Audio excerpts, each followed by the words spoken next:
పల్నాడు జిల్లాలో వీఆర్ఓలు village సర్వేయర్లపై RDO చర్యలకు ఉపక్రమించారు. Gurazala revenue division పరిధిలోని 40 మందికి షోకాజ్ నోటీసులు జారీ చేశారు. 28 మంది వీఆర్ఓలు 12 విలేజ్ సర్వేయర్లపై పట్టాదారు పాస్ పుస్తకాలు జారీలో రైతుల నుంచి డబ్బులు వసూలు చేశారని ఆరోపణలు వచ్చాయి. ఐవీఆర్ కాల్స్ ద్వారా ఫిర్యాదులు అందగా ఆర్డీఓ షోకాజ్ నోటీసులు ఇచ్చారు.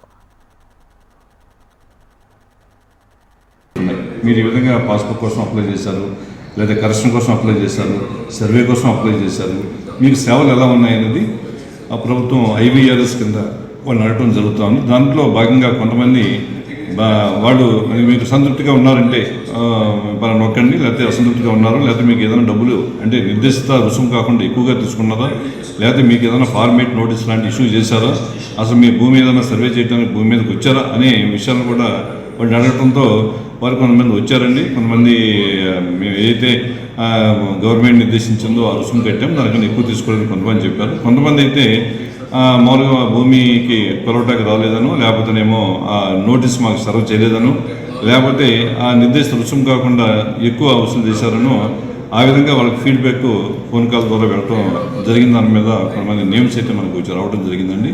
అది కలెక్టర్ గారి దగ్గర వచ్చిన తర్వాత వాళ్ళకి నోటీస్ కూడా మనం ఇచ్చాము. ఏంటి దీని మీద సబ్జెక్షన్ అడగటం కూడా మనం దానికి నిమిత్తం అడిగాము. అయితే ఏంటంటే వారు చెప్పిన సమాధానం కొంతమంది మనకి వస్తున్నాయి 1 by 1. లేదండి మేము ఎక్కడ తీసుకోలేదని, అయితే అది ఎంతవరకు కరెక్ట్ అని చెప్పని గతంలో ఉన్న గత 5-6 నెలలు వాళ్ళు ఏమైతే ట్రాన్సాక్షన్ చేస్తున్నారో ఆ రికార్డు వెరిఫై చేయడం కానీ, తర్వాత ఇంకేదైనా సర్వే సంబంధించి కూడా వెరిఫై చేసి దాన్ని ఉన్నతాధికారులకు పంపించి అది ఎంతవరకు దాంట్లో జెన్యూనిటీ ఉంది, ఎంతవరకు కరెక్ట్ అని చెప్పి అది పై అధికారులు కూడా తెలుపుతాము.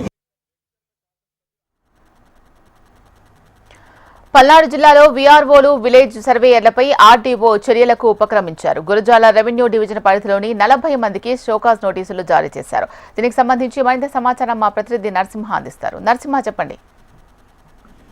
పల్నాడు జిల్లా గురజాల నియోజకవర్గం గురజాల రెవెన్యూ డివిజన్ పరిధిలోని రెవెన్యూ సిబ్బందిపై క్రూడా జుల్పించారు ఆర్డీఓ మురళీకృష్ణ. ఇందులో భాగంగా మనం చెప్పుకుంటే కూడా 28 వీఆర్ఓలు 12 మంది విలేజ్ సర్వేలకి ఆయన షోకాజ్ నోటీసులు జారీ చేశారు. అయితే ప్రధానంగా కూడా ఎవరైతే ఉన్నారో ఈ వీఆర్ఓలు కానీ ఇటు విలేజ్ సర్వేలు కానీ ఇద్దరు కలిసి కొంతమంది రైతుల దగ్గర నుంచి పట్టాదారు పాస్ పుస్తకాలు ఇప్పిస్తామంటూ కూడా వాళ్ళు ఆ పుస్తకాలు జారీ చేసే క్రమంలోనే కొంతమంది దగ్గర అప్లై చేయటం కానీ, కొంతమంది పాస్ పుస్తకాలు ఇవ్వటం కానీ వాళ్ళ దగ్గర నుంచి డబ్బులు దండుకున్నారని చెప్పేసి ఆరోపణలు వచ్చాయి. డబ్బులు వసూలు చేశారని చెప్పేసి సమాచారం వచ్చింది. దీంతో కలెక్టర్ ఆఫీస్ నుంచి ఎవరైతే ఉన్నారో పల్నాడు జిల్లా కలెక్టర్ అరుణ్ బాబు ఆయన ఐవీఆర్ కాల్స్ ద్వారా కొంతమంది ఫిర్యాదు చేశారని చెప్పేసి కూడా ఈ ఫిర్యాదును ఆయన స్వీకరించినట్టు కూడా తెలుస్తుంది. సో వెంటనే ఆయన మురళీకృష్ణకి ఆదేశాలు జారీ చేశారు. ఆర్డీఓ రుడా పిలిపించారు, షోకాజ్ నోటీసులు జారీ చేశారు, దానిపైన వివరణ ఇవ్వాలని చెప్పేశారు.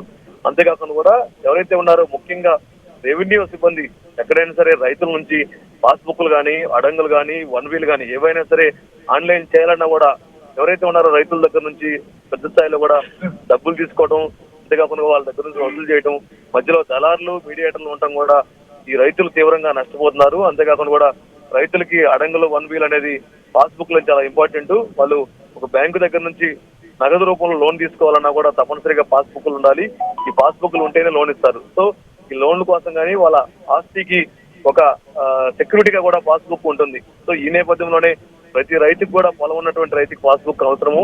ఆ క్రమంలోనే ఈ పాస్బుక్లు జారీ చేసిన క్రమంలోనే ఎవరైతే ఉన్నారో వీఆర్ఓలు కానీ రెవెన్యూ సర్వేలు ఎవరుతున్నారో వాళ్ళ చేతివాటం ప్రదర్శించి వాళ్ళ దగ్గర నుంచి డబ్బులు దండుకున్నారని చెప్పేసి సమాచారం తెలిసింది. ఐవీఆర్ కాల్స్ ద్వారా సమాచారం తీసుకున్నారు. సో దాంతో వెంటనే వారికి షోకాజ్ నోటీసులు ఇష్యూ చేశారు.